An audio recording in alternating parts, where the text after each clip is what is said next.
అందరికీ మీ అందరూ egg curry ఎప్పుడు ఒకేలా చేస్తున్నారా? అయితే ఇలా ఒకసారి ట్రై చేయండి. ఈరోజు నేను ఎగ్ టిక్కా మసాలా కర్రీ చేస్తున్నాను.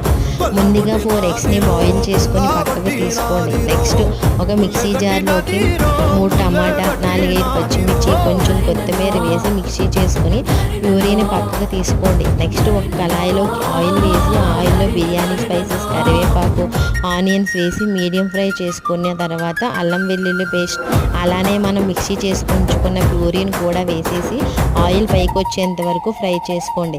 నెక్స్ట్ ఆ ప్యూరీలో స్పైసెస్ అన్నీ వేసేయండి. అలానే కొంచెం కర్డ్ కూడా వేసి బాగా మిక్స్ చేసి ఒక 5 మినిట్స్ కొంచెం వాటర్ వేసి మూత పెట్టి వాటర్ బాయిల్ అయిన తర్వాత మనం కట్ చేసి ఉంచుకున్న ఎగ్స్ని కూడా వేసేసి మూత పెట్టి ఒక 10 మినిట్స్ తర్వాత కొత్తిమీర లేదా కస్తూరి మేతి వేసుకుంటే egg tick masala curry ready.